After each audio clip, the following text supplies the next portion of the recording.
අද්විතීය 200 Mbps speed එකකින් ශ්‍රී ලංකාවේ වේගවත්ම සහ පුළුල්තම හෝම් බ්‍රෝඩ්බෑන්ඩ් සම්බන්ධතාවය වන SLT Mobitel දේශීය ෆයිබර් බලවේගය ඔබත් අදම අත්විඳින්න. හරිම සුදුයි.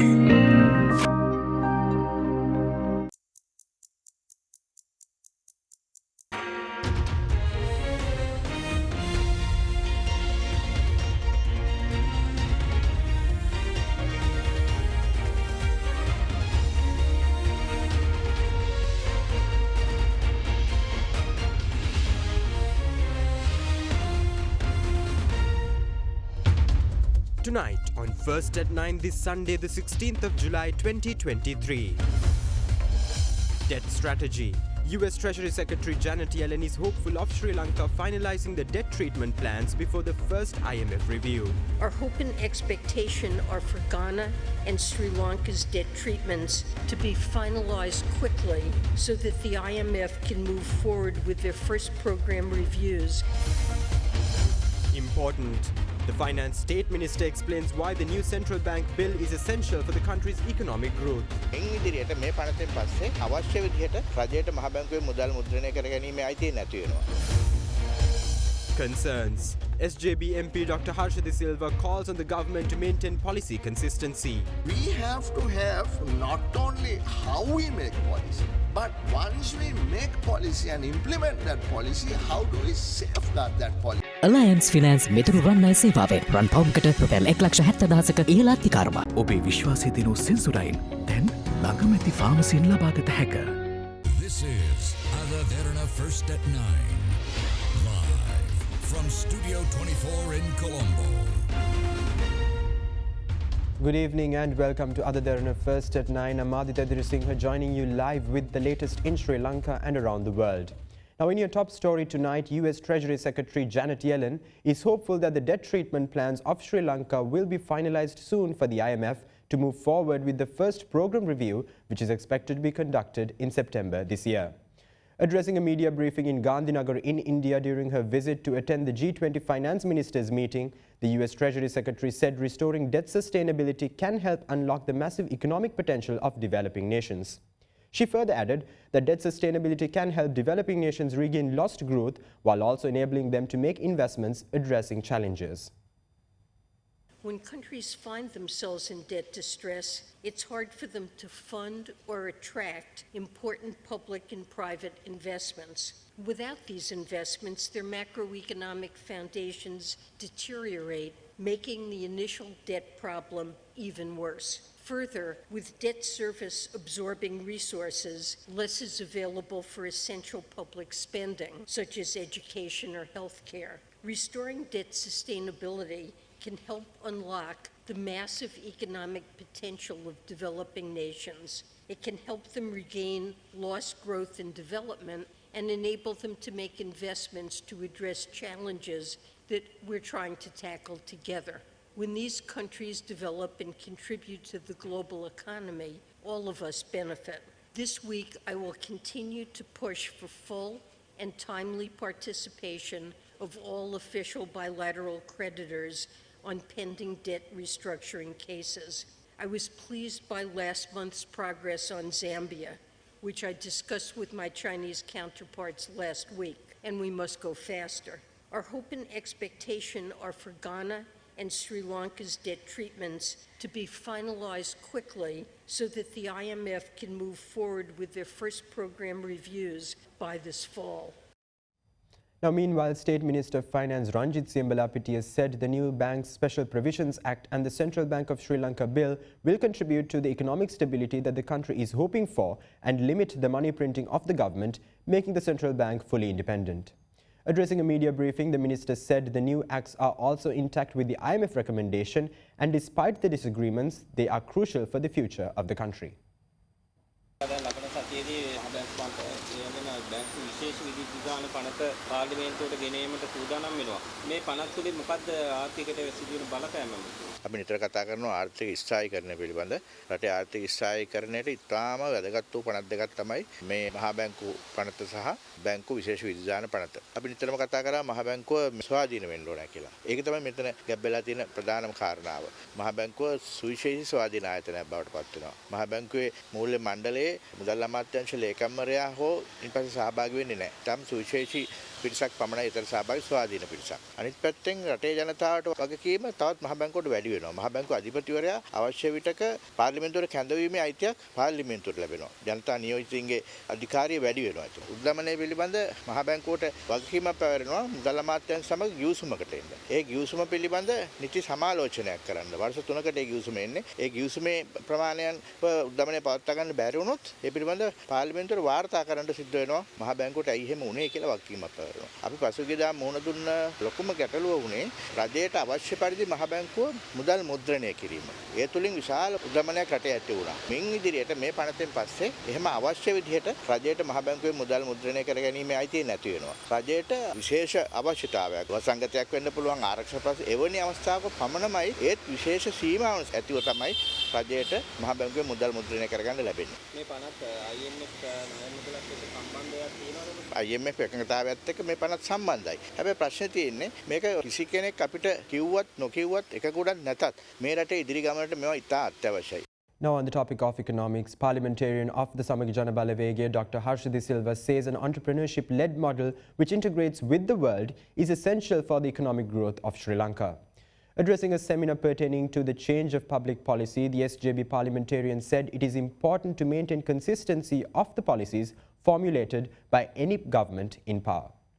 A seminar themed The Need to Change Public Policy in the New Era, organised by the Centre for Governance and Public Policy, was held recently at the Sri Lanka Technological Campus. The lecture was delivered by parliamentarian of the Samaga Jana Balawege, Dr. Harsha De Silva. Decisions made by policymakers are extremely important in terms of how the country moves forward, backwards, or staying in the same place, stagnating forever and ever like we have been for now decades.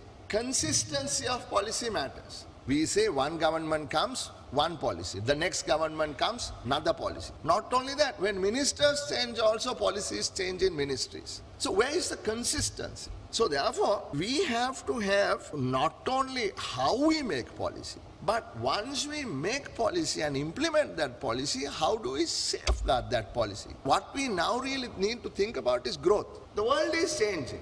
If we are to double our GDP, not double, more than 4 times, no? We have to go from 3,700 to 12,000. So 3 times. Essentially, we have to 3 times, 3x our GDP. 2 real options. One is think about state-led, including everybody in agriculture and domestic industry and all that. That's one sort of ideology. The other ideology is enterprise-led, entrepreneur-led, private enterprise-led model that is completely integrated with the world. These are essentially the 2 models. We got to pick one now. Do we take the challenge now and get our people behind us and move to a policy that is to create an integrated Sri Lanka and to export? In my Committee on Public Finance, a new piece of legislation. It is called the Parliamentary Budget Office. That is an independent body. Under this new act, which will get approved in Parliament soon, a General Secretary of a party can ask the Parliamentary Budget Office to cost that manifesto. Meanwhile, State Minister Lasantha Alagewanna says the government's priority is to ease the economic burden on the general public before holding an election. Meanwhile, member of the Janata Vimukti Peramuna, KD Lalkantha, said a nationwide protest will be initiated, urging the government to hold elections.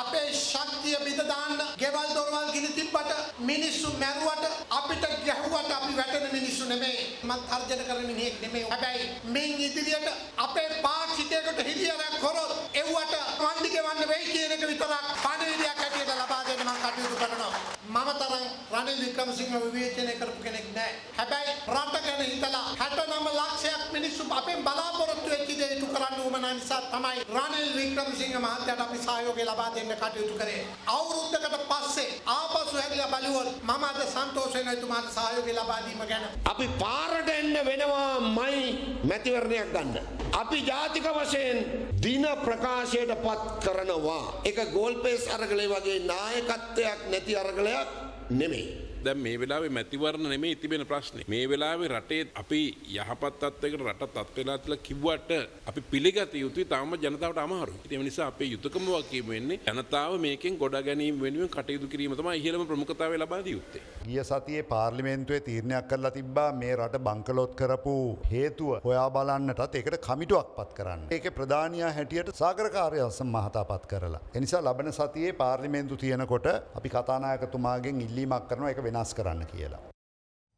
Now, a group of burglars in disguise as police officers had entered a house last night and looted valuables and cash worth 3.6 million rupees. Meanwhile, in Hatton-Maliapur junction this morning, an unidentified body was found at a bus stop.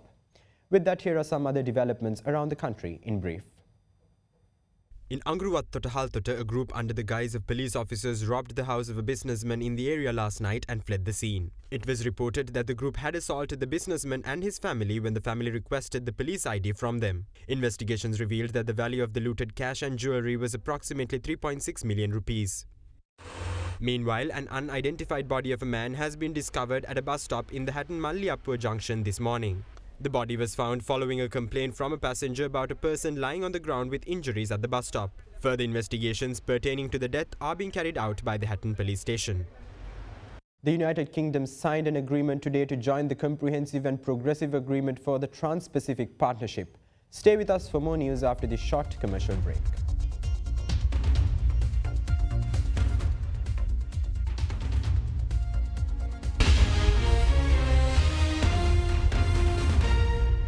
ගොඩමඩ පෙරලි කරන බලපුළුවන් කාරයා මහින්ද්‍රා යුවෝ ටීමෝ වෙතින්. වැඩම ගොඩයි ගොඩම තමයි ස්වරාජ් tractor ටීමෝ වෙතින්.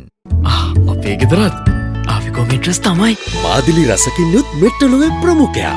ආපිකෝ mattress සැපනින්දට සැප මෙට්ට.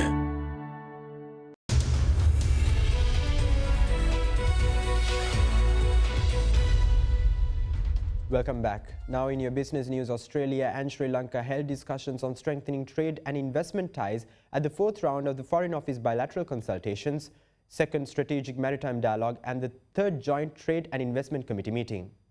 The discussions between the two parties were held at the Ministry of Foreign Affairs in Colombo. In a statement, the Foreign Ministry said that the new avenues for increased institutional cooperation in the defence, agriculture, cybersecurity and education sectors were discussed. Further, both sides have agreed to work together to strengthen regional cooperation, including through the Indian Ocean Rim Association. Meanwhile, the United Kingdom signed a treaty today to join the Comprehensive and Progressive Agreement for the Trans-Pacific Partnership, becoming the first European nation to join the bloc. Accordingly, the deal would provide massive opportunities and access to a market of over 500 million people. The Secretary of State for Business and Trade of Britain signed an agreement confirming accession to the Comprehensive and Progressive Agreement for Trans-Pacific Partnership in New Zealand today. This provides access for British businesses to trade with a region of a total GDP of $15.7 trillion. Further, Britain is the first European nation to join the bloc, comprising 12 Pacific Ring economies such as Australia, Brunei, Canada, Chile, Japan, Malaysia, Mexico, New Zealand, Peru, Singapore and Vietnam.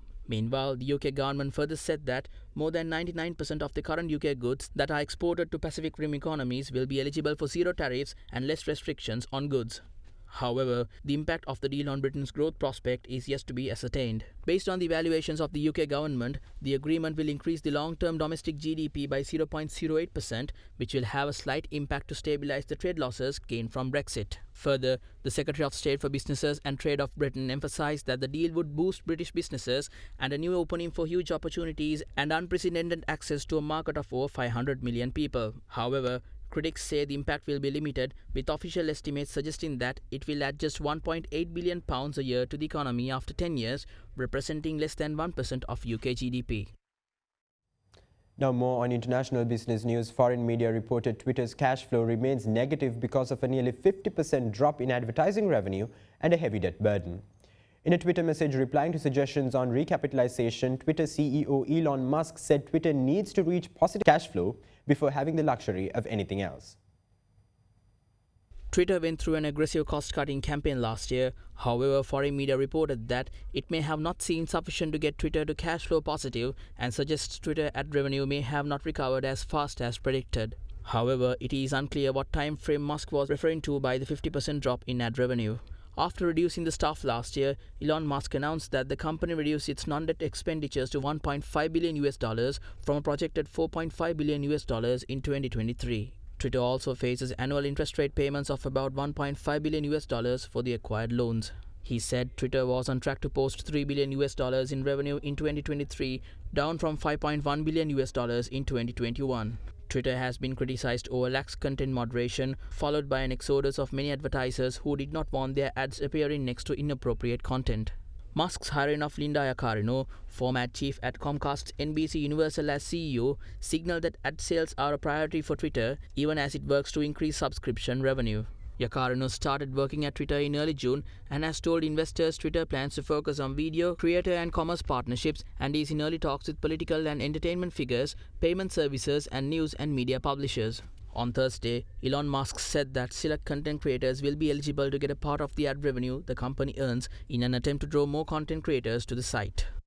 And that's it for tonight. Thank you. Have a great night.